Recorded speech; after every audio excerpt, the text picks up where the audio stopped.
Hi guys, welcome to Study Couch. तो आज हम बात करेंगे विकास दुबे एनकाउंटर केस के बारे में कि जो इस टाइप के एनकाउंटर्स हैं या फिर जिनको एक्स्ट्रा जुडिशियल किलिंग बोला जाता है, ये क्यों इंडिया में बढ़ रहे हैं, इसके पीछे क्या रीजंस हैं और पुलिस के क्या राइट्स होते हैं एनकाउंटर से रिलेटेड, और इस सब में सुप्रीम कोर्ट की क्या गाइडलाइंस है। इन सब चीज़ों के बारे में हम डिटेल में एनालिसिस करेंगे। और अगर आपको ये वीडियो यूजफुल लगे then do like, share and subscribe to Study Couch. Okay, so let's start.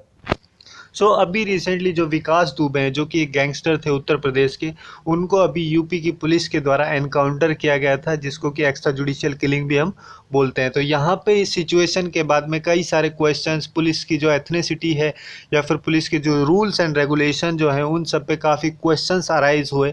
तो इस वजह से ही बेसिकली इस सेगमेंट में हम इस सब के बारे में बात करेंगे। बट यहाँ पे हम इस चीज़ के बारे में बात नहीं करेंगे कि विकास दुबे को क्यों एनकाउंटर किया गया और इसमें किसका हाथ है किसका नहीं है,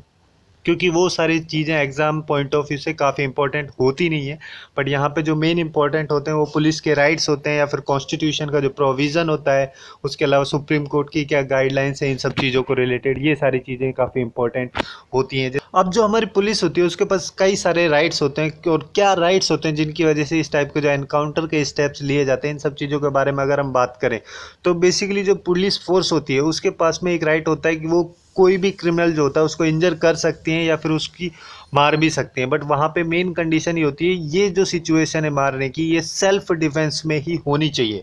और जो इंजर वाली सिचुएशन है यहाँ पे मेनली ये आ सकता है, जैसे मान लो police force law and order या पीस एंड ऑर्डर मेंटेन करना चाह रही है, ठीक है, बट वो क्रिमिनल जो है उसके द्वारा वहाँ पे काफ़ी ज़्यादा प्रॉब्लम क्रिएट की जा रही है, तो उस सिचुएशन में वहाँ पे उसको इंजर किया जा सकता है। उसके अलावा दो सेक्शंस हैं, जैसे एक आईपीसी का सेक्शन है। आईपीसी का जो 96 सेक्शन है उसमें बेसिकली ये बोला जाता है कि एवरी ह्यूमन बीइंग, मतलब कि चाहे वो क्रिमिनल हो या फिर ना हो, या पुलिस फोर्स का हो या फिर कहीं भी हो, कोई भी पर्सन जो है उसके पास में खुद को डिफेंस करने का राइट है। ये उसका नेचुरल और इनहेरेंट राइट है। उसके अलावा जो सीआरपीसी है, क्रिमिनल प्रोसीजर कोड जो है, उसका सेक्शन 46 जो है बेसिकली जो इंडियन पुलिस है उसको ऑथराइज करता है कि वो अपनी फोर्स को यूज़ करे। ठीक है, अगर मान लो जैसे कोई भी पर्सन है, कोई भी क्रिमिनल है या फिर अक्यूज्ड जो है, उसको एक ऑफेंस के लिए अरेस्ट किया जाना हो, तो उस सिचुएशन में जो इंडियन पुलिस है या फिर पुलिस फोर्स जो है वो कोई भी एक्सटेंड तक जा सकती है, बट उसकी डेथ का रीज़न नहीं बन सकती उस। और वहाँ पे जो ऑफेंस है वो उतना होना चाहिए कि या तो डेथ ऑफेंस होना चाहिए, उसके लिए डेथ की इम्परजनमेंट दी जाए या फिर उसको लाइफ इम्परजनमेंट दी जाए। इस टाइप का जो ऑफेंस होते हैं उन सब में ये सारे स्टेप्स जो इंडियन पुलिस है या फिर पुलिस फोर्स है उसके द्वारा ली जा सकती हैं, और ये इनके बारे में बात की जाती है जो सीआरपीसी का सेक्शन 46 है उसमें। अब इस टाइप के सारी जो एक्स्ट्रा जुडिशियल किलिंग्स हैं या फिर जो एनकाउंटर्स हैं इंडिया में काफ़ी ज़्यादा बढ़ गए हैं पिछले कुछ टाइम से। बट यहाँ पे कुछ रीजंस है, जैसे पब्लिक का सपोर्ट की अगर हम बात करें तो नॉर्मली सिचुएशन में जो इंडियन पब्लिक है, इंडियन मास जो है, उसकी जो सुप्रीम कोर्ट्स या फिर जो भी टाइप्स के कोर्ट्स होते हैं, हाई कोर्ट, सुप्रीम कोर्ट या सेशन कोर्ट्स जो भी होते हैं, इन सब में काफ़ी फेथ तो है नहीं। कि यहाँ पे मेनली यही बोला जाता है कि जो जुडिशरी सिस्टम है वो अच्छे से काम नहीं करता है, और ऐसी सिचुएशन में जो पुलिस फोर्स है एनकाउंटर कर देती है तो पब्लिक के द्वारा उसको सपोर्ट किया जाता है मेनली, क्योंकि भाई किसी को तो जस्टिस दिया गया है। यहाँ पे नॉर्मली ये सिचुएशन आती है। और पॉलिटिकली जैसे मान लो पॉलिटिकल लीडर्स होते हैं, उनके द्वारा भी, उनके प्रोजेक्ट के अंडर भी, जैसे मान लो एनकाउंटर्स वगैरह का कराया जाने का यहाँ पे बोला जाता है, इस टाइप का सिचुएशन। और नॉर्मल सिचुएशन में जो पुलिस फोर्स होती है उनको काफ़ी कम ही बार रिवॉर्ड दिए जाते हैं, अवार्ड्स वगैरह दिए जाते हैं। उनके एनकाउंटर वगैरह के लिए तो दिए जाते नहीं हैं, बट वैसे भी उनके लिए काफ़ी कम अचीवमेंट्स होते हैं। बट जो ये एनकाउंटर रिलेटेड इश्यूज जो होते हैं, अगर मान लो किसी क्रिमिनल का एनकाउंटर्स वगैरह हो जाते हैं, तो इन सब चीज़ों में गवर्नमेंट जो है पूरा बैच को, मतलब पूरी टीम जिसके द्वारा उस एनकाउंटर को कैरिड आउट किया गया, उनके लिए प्रमोशन या फिर कैश इंसेंटिव वगैरह दिए जाते हैं। इस वजह से जो पुलिस फोर्स होती है वो एक्स्ट्रा जुडिशियल किलिंग्स या फिर जो एनकाउंटर्स जिनको हम बोलते हैं उनको करने में ज़्यादा इंक्लाइंड होती है उस साइड में। और जो जो हमारे इंस्टीट्यूशंस हैं, जैसे कि एनएचआरसी है, नेशनल ह्यूमन राइट्स कमीशन है, या फिर उसके अलावा जो स्टेट में इनकी ब्रांचेस हैं, स्टेट ह्यूमन राइट्स कमीशंस जो हैं, उनके द्वारा कुछ खास मतलब इफ़ेक्टिव मेजर्स लिए नहीं गए हैं इस एनकाउंटर रिलेटेड इश्यूज से जो भी इंक्रीज़ हो रहे हैं, और इन सब के अगेंस्ट में कोई खास स्टेप लिए नहीं गए। इस वजह से जो पुलिस फोर्स है उसको कोई खास डर तो होता नहीं है। और उसके अलावा मेन इम्पोर्टेंट यह है कि यहाँ पे हीरो वर्शिप की जाती है इंडिया में। ये वाला मेन रीज़न है, क्योंकि पुलिस फोर्स जो है जब यहाँ पे नॉर्मली पुलिस फोर्स को सोसाइटी के द्वारा ऐसे देखा जाता है कि जैसे मान लो किसी क्रिमिनल को अगर वो एनकाउंटर कर देते हैं तो उस सिचुएशन में ऐसे देखा जाता है कि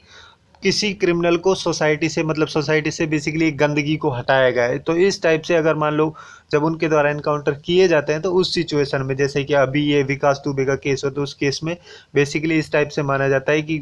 सोसाइटी से गंदगी को हटाया तो काफ़ी अच्छा क्लीनिंग का जॉब किया गया है इंडियन पुलिस या पुलिस फोर्स के द्वारा और इनकी वर्शिप की जाती है। तो इस वजह से भी जो पुलिस फोर्स होती है वो काफ़ी इंक्लाइंड होती है एक्स्ट्रा जुडिशियल किलिंग्स या फिर जो एनकाउंटर होते हैं उन सबको करने में। जो हमारा कॉन्स्टिट्यूशन है जिसको कि रूल ऑफ लॉ से गवर्न किया जाता है इसको सुप्रीम पावर दी जाती है यहाँ पे इंडिया में। बेसिकली जैसे जो लेजिस्लेटिव सिस्टम या फिर एग्जीक्यूटिव सिस्टम जो है जो भी बॉडीज़ हैं अथॉरिटीज़ हैं वो सारी पावर्स जो हैं वो इंडियन कॉन्स्टिट्यूशन से ड्रॉ करते हैं अपनी। और इंडियन कॉन्स्टिट्यूशन में जो क्रिमिनल इन्वेस्टिगेशन है उसके बारे में भी बात की जाती है। उसके बारे में बेसिकली आर्टिकल 21 जो है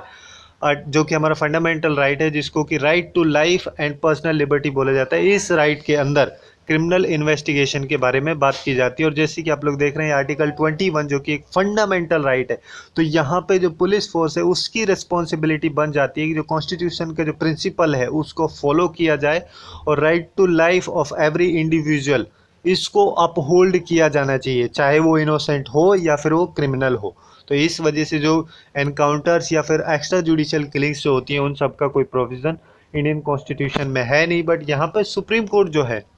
उसके द्वारा कई सारी गाइडलाइंस ड्रॉ की गई। बेसिकली 2014 में एक केस आया था PUCL versus state of Maharashtra case, उसमें कई सारे रिट पिटीशंस फाइल की गई थी। वहाँ पे मेनली 99 एनकाउंटर्स किलिंग्स के बारे में बोला गया था मुंबई पुलिस के द्वारा बिटवीन 1995 से 1997 तक। 1995 से 97 के बीच में अप्रॉक्सीमेटली 99 एनकाउंटर्स किलिंग हुई थी मुंबई पुलिस के द्वारा। उसके बाद एक रिट पिटीशन फाइल की गई थी सुप्रीम कोर्ट में और उसके बाद में 2014 में इस रिट पिटीशन पे 16 पॉइंट के गाइडलाइंस ड्रॉ की गई थी सुप्रीम कोर्ट के द्वारा, जो कि एक स्टैंडर्ड प्रोसीजर की तरह काम करे जिसको कि इफेक्टिवली फॉलो किया जाना चाहिए जो भी पुलिस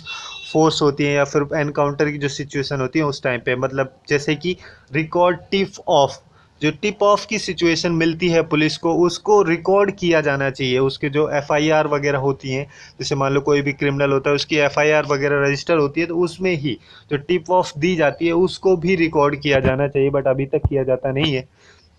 और उसके अलावा जैसे मान लो कोई भी टिप ऑफ जब मिलती है तो उसके बाद में पुलिस क्या करती है कि पूरे अपने गन सन लेके स्टार्ट हो जाती है और चल देती है उसके पीछे। बट इसके पहले उनको FIR इनिशिएट करनी चाहिए कि प्रॉपर क्या क्रिमिनल इन्वेस्टिगेशन की जानी है वो पूरा FIR में रजिस्टर्ड होना चाहिए। और वो सारा जो कोर्ट है उनका जो जुरिडिक्शन के अंदर जो कोर्ट आता है उसको बिना किसी डिले के फॉरवर्ड किया जाना चाहिए। और उसके अलावा अगर मान लो इस टाइप की जो किलिंग या फिर एनकाउंटर या फिर जिसको एक्स्ट्रा जुडिशियल किलिंग बोलते हैं ये की हो जाती है मान लो, तो उसके लिए एक इंडिपेंडेंट प्रोब होना चाहिए। मतलब CID जो है, CID की एक इंडिपेंडेंट टीम होनी चाहिए जो कि इस टाइप का जो डेथ हुई है उसको इन्वेस्टिगेट करे, या फिर पुलिस टीम जो इस केस में इन्वॉल्व थी उन सबको इन्वेस्टिगेट किया जाना चाहिए उनके जो सीनियर ऑफिसर्स जो हैं उनके सुपरविज़न के अंडर में।